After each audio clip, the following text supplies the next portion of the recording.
Hello my fellow agents to another video brought to you by Orbis Ductor. Today we're going to be talking about how to grind CPs to an absurd rate of efficiency. This is not a new technique necessarily, however I wanted to make sure that TU7 was going to be out prior to releasing this video, as I know that the company is aware of this process and I wanted to know if they're going to do something about it, implying that something is potentially considered exploitative by their standards. It's just simply extremely efficient. So let's get to it. First things first, let's talk about the gear. Quite obviously, you see me using a demolition build, utilizing the Stinger Hive and Seekers. The specific Hive has to have damage, charges, and radius, all fairly close to max, if not the absolute max. Next up, the Seekers. I use double haste plus the extra cluster mines. Even though my damage isn't that high, my cooldown is 9.6 seconds. Plus I also get the hardwire buff, as well as, like 100% explosive damage roughly, and the demolition build bonus. And being that my explosive damage is so high, the Merciless comes in quite handy. But using the exotic gloves is an absolute must. You can actually use a negotiator build instead of a hardwire build, but these gloves are non-negotiable.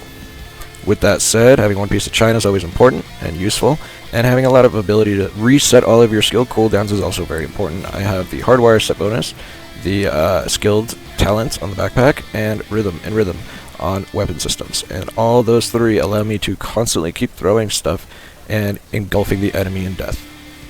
And this is quite important. To be able to continue doing this sort of grind efficiently, you need to be able to take all the enemies out almost immediately after spawning. But now let's get to the process.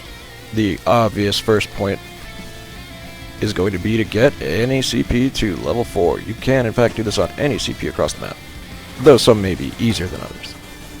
Once you get to the target CP, try to throw your hive in such a way that it encompasses all of the enemy spawn locations at said CP.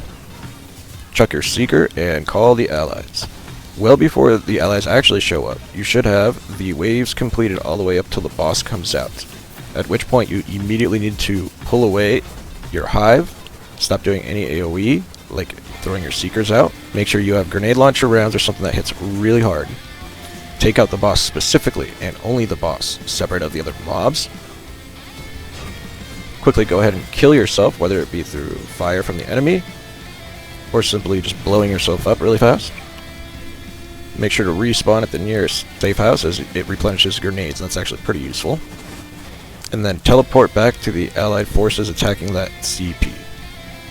You will have noticed that the waves would have restarted, all the loot is still there, and you're able to rinse and repeat.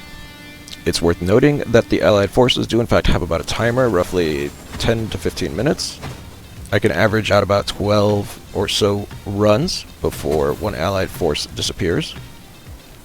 And a good time to pick up your loot is when you want to die. Just simply run around, grab what you can, and get killed in the process. Though that can slow things down, sometimes it's quicker to just blow yourself up. On occasion, the CP can become claimed, let's say you kill too much stuff too fast.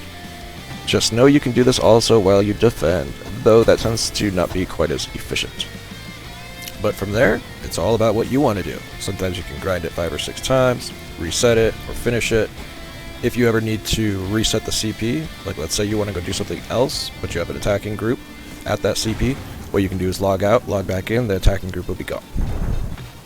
And after a group does disappear, but you still want to continue grinding that CP, all you have to do, same thing, log out, log back in. The CP tier 4 timer will basically restart without you needing to clear any additional nodes. This is a great way to farm mats, or more specifically, better stats. So if you're in the market for a new grinding technique, there you go. I hope you enjoy it. Give it a go, bring friends, let them know how to do the process. Just make sure that if you're doing this with other buddies, you all teleport back to the closest safe house simultaneously. And before anyone teleports back, everybody is at the safe house. You'll be hard-pressed to find a more efficient way to grind this game. Hope you enjoyed this video.